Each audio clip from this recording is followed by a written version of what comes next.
இந்த மாதிரியான பேனர் வந்து எப்படி எடிட் பண்ணணும்னு தெரிஞ்சுக்கணும்னா முதல்ல பார்த்தீங்கன்னா ஸ்கிப் பண்ணாமல் பாருங்கள். அப்போ தான் உங்களுக்கு வந்து வீடியோ புரியும். ஃபஸ்ட்டு பார்த்தீங்கன்னா உங்கள் பிக்சார்ட் ஆப் ஓப்பன் பண்ணிக்கோங்க. உங்களுடைய பிக்சார்ட் ஆப் ஓப்பன் பண்ணிங்கன்னா கீழே ஒரு ப்ளஸ் ஐக்கான் இருக்கும், அதை ஓப்பன் பண்ணுங்கள். ஓப்பன் பண்ணிவிட்டு மேலே பார்த்தீங்கன்னா எடிட் எ ஃபோட்டோன்னு இருக்கும், அதை ஓப்பன் பண்ணுங்கள். ஓப்பன் பண்ணிட்டு நான் கொடுத்துருக்க பிஎன்ஜியை முதல்ல ஆட் பண்ணுங்கள். ஆட் பண்ணிட்டு இது குரூப்பில் போய் நீங்கள் வந்து 3:4 கொடுங்க.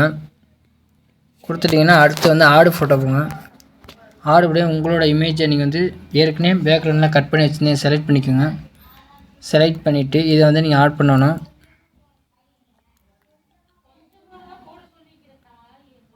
இந்த மாதிரி நீங்கள் வந்து பேக்ரவுண்டில் ரிமூவ் பண்ணிட்டு ஃபோட்டோ வச்சுருக்கணும். இந்த மாதிரி வச்சுக்கிட்டு நீங்கள் வந்து ஆர்னஸை கம்மி பண்ணிக்கிட்டு கீழே மட்டும் லைட்டாக எரேஸ் பண்ணிடுவேன், கட் பண்ண தெரியாமல் இருக்கிறதுக்கு. அடுத்து பார்த்தீங்கன்னா அடுத்த பிஎன்ஜி நம்ம ஆட் பண்ண போகிறோம்.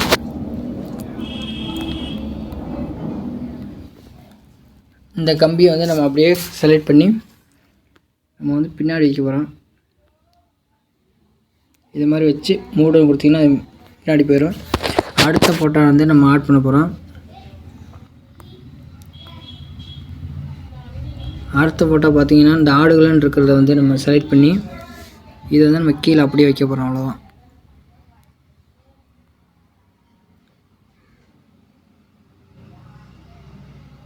இந்த மாதிரி வச்சுக்கிட்டு அடுத்த பிஎன்ஜி வந்து நீங்கள் ஆட் பண்ணுங்கள். இந்த ஃபயரை வந்து நீங்கள் அதை எடுத்து நல்லா பெருசாக இழுத்து விட்டு அப்படியே கீழே கொண்டு வந்து வச்சுருங்க. போயிட்டு பிளெண்டில் போய் ஸ்க்ரீன் கொடுத்துருங்க. ஸ்க்ரீன் கொடுத்துட்டு ப்ளஸ் ஐக்கன் கொடுத்துட்டு அடுத்து பார்த்தீங்கன்னா நீங்கள் அடுத்த ஒரு பிஎம்ஜி இருக்குது, அதை மட்டும் கடைசி இதை ஆட் பண்ணிக்கங்க. ஆட் பண்ணிட்டீங்கன்னா உங்களுக்கு வந்து ஆடுகளம் பேனர் வந்து ரெடி ஆயிரும். அடுத்து ஆட் பண்ண கொடுத்துட்டு நான் கொடுத்துருக்க இந்த சேவல் இமேஜை வந்து நீங்கள் ஆட் பண்ண போறீங்க. இந்த மாதிரி இருக்கிறது பேக்ரவுண்டை ரிமூவ் பண்ணிவிட்டு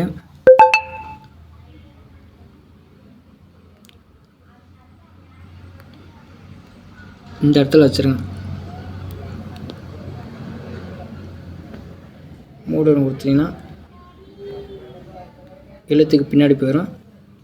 அவ்வளோதாங்க, ஆடுகளம் பேனர் ரெடி. இந்த வீடியோ பிடிச்சிருந்தால் மறக்காமல் லைக் பண்ணுங்கள், ஷேர் பண்ணுங்கள், முக்கியமாக சப்ஸ்கிரைப் பண்ணுங்கள். இதோட பிஎம்ஜி எல்லாமே நம்ம டெலிகிராம் சேனலில் இருக்குது, நீங்கள் டவுன்லோட் பண்ணுங்கள். அதோட லிங்க் பார்த்தீங்கன்னா டிஸ்கிரிப்ஷனில் இருக்குது, அதை போய் டவுன்லோட் பண்ணிக்கோங்க. தேங்க்ஸ் ஃபார் வாட்சிங்.